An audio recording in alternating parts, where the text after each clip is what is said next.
Good morning, classmate, and good morning, sir. I am Jackie Miel Antolin, And I'm Joshua Pataho. Today we discuss the police system of Brazil. But before we discuss the police system of Brazil, let us give you some trivia about the country Brazil. Brazil has a population of 212 million, and Brasilia is the country's fourth largest city with a population of 4.2 million, while the largest city in Brazil is Sao Paulo with a population of 12 million. Brazil is a democracy and republic country, and 65% of the population is Roman Catholics, while the 22% is Protestants. Brazil is South America's biggest and the world's fifth largest country. It is also the largest country in the Southern Hemisphere at mas malaki pa ito sa Australia. So nakikita natin sa picture ang Christ the Redeemer statue, Amazon Theater or Teatro Amazonas, Manaus, Brazil, Cathedral of Brasilia, and Sao Paulo Cathedral or Se Cathedral. Ang Christ the Redeemer statue ay na-create noong October 1931. Matatagpuan ito sa Parque Nacional da Tijuca, Alto Boa Vista, Rio de Janeiro, RJ, Brazil. It stands 98 feet 30 meters tall. Tapos yung kamay niya pa-horizontal ay 92 feet 28 meters. This is the third tallest statue of the Almighty Jesus, made with a special kind of stone. In-sketch ito ni Paul Landowski. It weighs around 635 tons. So kapag kinonvert natin ito into kilograms is 576,000 kilograms. Mas maganda siyang bisitahin kapag gabi dahil sa mga ilaw nitong iniligay ng mga Brazilians. Next is Amazon Theater or tinatawag din itong Teatro Amazonas. Tatagpuan ito sa Manaus, Brazil. Lahat ng mga nasa loob nito like mirror, chandelier, and marble ay imported galing sa Europe. And this is one of the most lovely theater in the entire world, opera. Next is Cathedral of Brasilia. Complete ito noong May 31, 1970. Designed by the acclaimed Brazilian architect Oscar Niemeyer. Ganito ang ginawa ni Niemeyer because he loved curves. And each weighing 90 tons. Dedicated to Mary, and a column at the entrance depicts scenes from his life. Lastly, the Sao Paulo Cathedral or Se Cathedral. This is the largest Catholic church in the city of Sao Paulo. The dome height sa labas ay 30 meters, 90 feet, and yung length nito is 111 meters and 364 feet. The massive crypt is located under the main altar. Now, let us discuss the police system of the country Brazil. The name of the police agency in Brazil is the Federal Police of Brazil, or in Portuguese is Polícia Federal. From 1944 to 1967, the Federal Police of Brazil was called Federal Public Safety Department, or in Portuguese, Departamento Federal de Segurança Pública. On February 25, 1967, the new Brazilian Constitution changed the agency name to Departamento de Polícia Federal, or the Department of Federal Police, through Art 210 of Decree Law Number 200. On July 9, 1775, a cavalry regiment was created in Minas Gerais for maintaining order. At that time, intense gold mining has attracted attention and greed of explorers, generating tension in the area. In 1871, Law 2033 separated police and judicial function, creating the general bureaucratic structure and mechanism is still adopted nowadays by local police forces. In 1944, a federal police institution was created. The current federal police was conceived on November 16, 1964. During the military dictatorship, some political police organizations were maintained, such as the DOI, CODI. So in Brazil, the federal constitution establishes 6 law enforcement institutions, 5 titulars and 1 auxiliar. The titular institutions are the Federal Police, Federal Highway Police, Federal Railway Police. So itong first 3 na to is affiliated to federal authorities. And tong State Military Police and Fire Brigade and State Civil Police is the latter two subordinated to state governments. So these public safety institutions are part of the executive branch of government. Apart from these 5 institutions, there are other which affiliation to municipal authorities, which is the municipal guards. When we say federal police, this is investigations of crime against federal government, combat drug trafficking and terrorism including air and water policy. Na-form ang Federal Police noong March 28, 1944. So they are responsible for investigating crime that affects the country as a whole. So they are nagpo-focus sila sa mga international crimes like drug trafficking and also the money laundering and terrorism, etc. Next is Federal Highway Police and Federal Railway Police. So halos magkaparehas lang ang dalawang ito because they are focused only in maintaining order but does not investigate crime. So kapag dun sa Federal Highway Police is nisusupervise sila ng traffic. The first Federal Police Force created in 1852 and meron silang 11,157 na officers. Dito naman sa Federal Railway Police is nagpapatrol sila sa railway system. Founded in 1852. They have 3,000 sworn members. Pag sinabi nating sworn is nanumpa. So, meron silang 3,000 na miyembro sa FRP or Federal Railway Police. State Military Police and Fire Brigade is the state police charged with maintaining order. It patrols the streets and imprisons suspects of criminal activity, handing them over to civil police custody or, in case of federal crimes, to the federal police. It is a militarized institution or gendarmerie because it is based on military principles of hierarchy, uniform, discipline, and ceremony. However, the body is not a branch of the Brazilian Armed Forces. It is described by the Constitution as an ancillary force of the army in time of war. The Military Fire Brigade, in general, is a part of the military police. Although it does not perform traditional policing duties, it is subordinated to the state government. State Civil Police is the state police with criminal law enforcement duties. It has the function of investigating crimes committed in violation of Brazilian criminal law. Another, it does not patrol the streets and generally does not use uniforms. Same sila na military police, it is subordinated to the state government.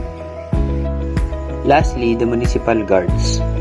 Municipal guards are the security forces of municipalities of Brazil, tasked to police municipal parks, properties, installations, and the interior of municipal halls, according to the Brazilian Federal Constitution. The guardsmen are subordinated to the municipality mayors. Ang mga tawag dun sa mga patrol nila is rondas. And there are 1,200 municipalities. In terms of staff, the military police and the civil police are the most important. So, ito kasing military police is sila yung yung mga forces only have order maintenance duties. So, tapos po sinasabi naman natin civil police, these are the institutions are responsible solely for crime investigation. So, kumbaga sila yung mga frontliner ng every state.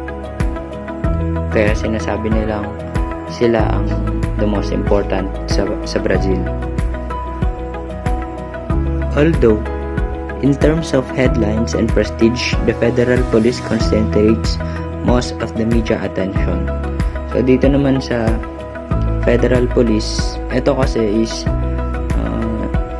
commissioned with both preventive and investigative functions of federal crimes. So this department is responsible for combating crimes against federal institutions like international drug trafficking, terrorism, cybercrime, organized crime, money laundering, immigration, secure and maritime policy. So, parang mas malaki kasi yung function nila sa kanilang bansa kasi sila na ngayon nagpre-prevent, sila pa yung nag-i-investigate ng every crime. Kaya sila yung i-concentrate sa media attention. Ito naman yung mga requirements para ma-consider for appointment to the Brazil Police Department, all applicants to. First, must be a minimum of 21 years of age at the time of application. Meaning, dapat sa araw na mag-a-apply ka is 21 years old ka na. Hindi pwedeng next week magto-21 ka pa lang, next week ka pa lang magto-21, next week ka pa lang gaganitong taon, ganon. Dapat 21 ka na that time na mag-a-apply ka. Hindi pwedeng 19, 20, dapat 21. But not yet 36 years of age at time of appointment.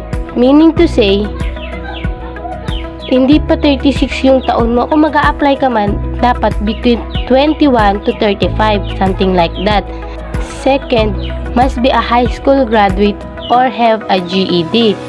Yung pangatlo naman is, dapat citizen ng USA prior to the date making of application. Pang-apat naman is, became a resident of Clay, Green, Owen, Parkey, Putnam, Sullivan, or Vigo Country. Kung naging resident ka ng mga country na yan, is pwedeng-pwede.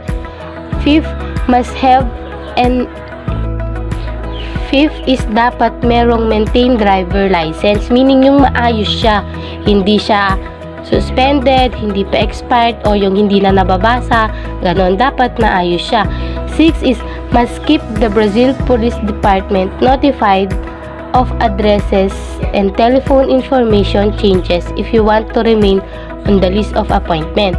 Meaning is dapat ina-update mo yung police department kung magpapalit ka man ng address, lilipat ka man ng bahay o magpapalit ka ng number, dapat i-notify mo sila kung gusto mong ma-remain or andun lang sa listahan yung pangalan mo. Kasi once nagpalit ka ng number, then hindi mo sila na-notify at kinontak ka nila or nagpalit ka ng address, pinuntahan ka nila, then wala ka dun, na lumipat ka na, di mo sila in-update, is tatanggalin nila yung pangalan mo dun sa mga listahan ng mga aplikante. 7. Must not have been found guilty of a felony in any court which has not been annulled, expunged, and sealed by a court. Meaning, dapat wala ka pang kaso, ganon. Wala ka pang crime na nagawa. Kung gusto mo man mag-apply bilang pulis, dapat malinis yung record mo sa kahit saang police station or court. 8.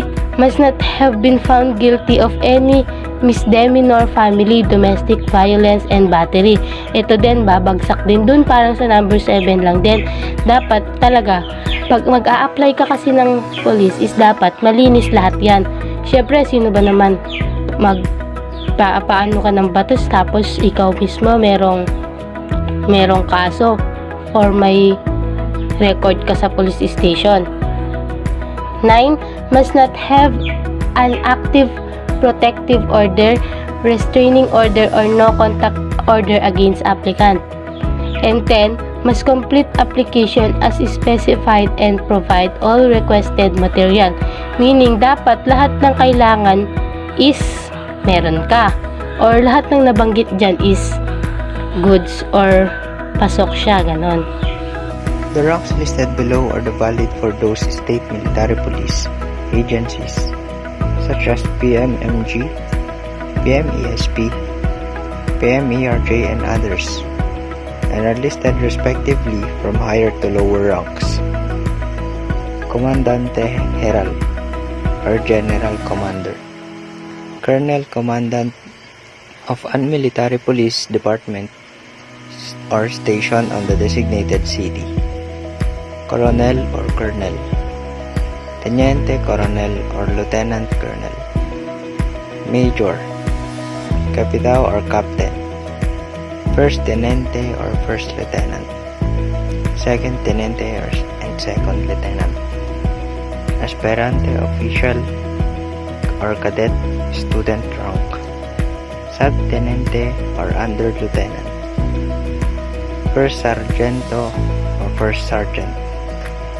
Second Sargento or Second Sergeant. And Third Sargento or Third Sergeant. Cabo, Corporal. Soldado de First Class. Private First Class. Soldado de Second Class or Private Second Class or Student rank. And these are the rank insignia of the police of Brazil. First is the first sergeant, second is the lieutenant colonel, third is the second sergeant, fourth is for the mayor, fifth is for the captain, sixth is for the first lieutenant, seventh is for the second lieutenant, eighth is for the ASP of, nine is for the colonel, 10 is for the soldier of second class, 11 is for the divisa de third sargento or the third sergeant, 12 is for the divisa de cabo, 13th is for the soldier second class, 14th is for the first class, and last is for the S10. These are the rifles and pistols in Brazil. The 357 Magnum, 9 Luger, 38 Super Auto, 40 SNW, 44 SPL, 44 Magnum, 45 Colt, and 45 Auto. They also have the firearms for long range, which are the 22 to 250 Remington, 30-06 rifle, 375 Winchester, and the 7 Mauser model 1922. Under Article 17 of Decree number 3665 defines permitted firearms, ammunition, and equipment, which include but are not limited to. These are those firearms: the 22 LR, 25 Auto, 32 Auto, 32 SNW, the 38 SPL, and the 380 Auto. These are the vehicles that the Federal Police Brazil use. The origin of these vehicles are in France. The type of this vehicle is armored vehicle. The Independence Day Parade, Troller PF, Truck PF, Nissan Xterra, Nissan Frontier, Mitsubishi L200, Renault Megane, Mitsubishi Pajero, Toyota Corolla, Mercedes-Benz Vario, Hyundai Tucson, Chevrolet Astra, Ford Focus, Chevrolet Blazer, BJ 2022, the two Federal Police Patrol boats alongside the Brazilian naval ship Julio de Noronha. There is a department in Brazil which is called the Ministry of Justice. The Ministry of Justice and Public Security, previously known as Ministry of Justice and Ministry of Justice and Citizenship, is a cabinet-level federal ministry in Brazil. The current minister is André Luiz de Almeida Mendonça. The type of law enforcement is decentralized. So, decentralized sila kasi meron din silang presidente na i-elect ng mga tao, pero within the country, may mga independent states. So, every states, may iba't ibang mga namumuno, and they are autonomous. Ibig sabihin, hindi kailangang sa central ng Brazil manggagaling ang desisyon. And Ganun din sa kanilang mga taxes ay hindi na kailangang ipunta sa central. Unlike dito sa Pilipinas is merong isang namumuno sa atin kundi ang presidente lamang. Estimated strength is 15,000. The police are divided into federal, which are the military and the civil forces. The military and civil police are subordinate to the state government, while the federal police serve under the Ministry of Justice. Again, good morning. Thank you guys for listening. We hope that we give you some knowledge or information about the police system of Brazil. Have a good day everyone. God bless us all and keep safe.